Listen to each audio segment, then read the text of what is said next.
Okay, so students, you are now seeing the experiment basically. So the first step we are not showing, but you can imagine how to do this. So you have this electromagnet, you just have to change the current, put the gauge meter's probe at different position at the center of the pole pieces. So this is a probe basically. So you have to insert this part into the space between the pole pieces near the distance tube, and measure what current gives what magnetic field. So then we will be changing the current and observing, taking data. So then we will know at what current what is the magnetic field, and you can use that in the calculations. So how to calculate and everything you will find in the manual. Alright, so now let's say we are having this mercury discharge which is emitting light, polychromatic light. Then this filter is filtering out only the 546 point something nanometer light, which then the main experimental work here is to set up this thing so that you get well focused fringes on your screen. Okay. So as a first step, what we do is, let's say without the magnetic field and even without the telescope and the camera, all we do is just put our bare eyes here after the Febvre period echelon or the Febvre period interferometer and see what we directly see what we can see. Okay. So first you will see basically like because there is a slit here, just before this filter there is a slit which selects like a thin line of light from the mercury discharge tube. So usually what you first see is like different slits which are at different distances. Okay. So the first adjustment that you need to do is minutely adjust these knobs or these screws basically to slightly change the distance and the angles of the mirrors or the Febvre period echelon, so that all these different slits that you will be seeing in your field of view will merge into one. Okay. So for practical purposes, in fact, doing it with the slit is a little bit difficult, so we use a pinhole. We put a pinhole before here, like a small piece of paper, thick paper, make a very small hole in it, and you put it in here. So then instead of slit, you will see only a dot.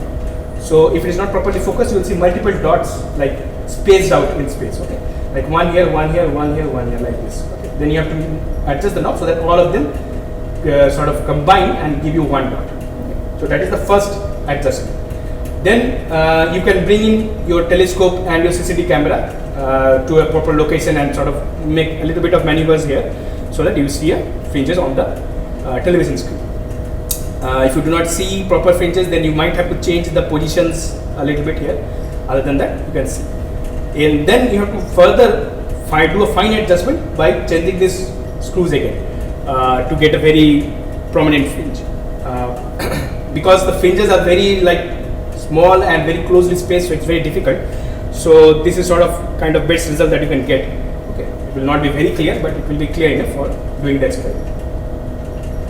Next up, you can see on your screen now, because we have already done all the focusing. So you can now see on the screen different fringes. Okay, so you can basically do what? You can change the position of the CCD camera so that you can, for example, observe this is a crosshair on the television screen, right? So you can bring different locations of the fringes at the crosshair and do different measurements. All right. Okay. Now let's say I turn on the magnetic field. What will happen? Zeeman effect will happen, and the field lines will get split. So now you see on your screen, you will see one single line has now split into three lines. Okay, there was one line here previously. Now there are three lines. Again, three lines in the second fringe. Like this, so on. It will go on. Okay, the central fringe will stay like a dot. Okay, so now we have done the splitting and we can observe it on the screen. So we will do the same thing. We'll bring the crosshair, let's say, on one fringe, then on the other fringe. Okay, maybe we will start at the center. Okay, we can also move it up as well as down. If you want, you can also move it down. We have to do that. I need both hands to make that adjustment. Okay, so you can change the positions of the crosshair and take the measurements. Okay, where will you take the measurement? You will take the measurement of the screw. Okay, how much distance you are moving the screw, you can find out from this screw gauge basically. Alright, so this is how you do the experiment. So once you find out the radius of these fringes, then the rest of the calculations you can look at the manual and figure it out.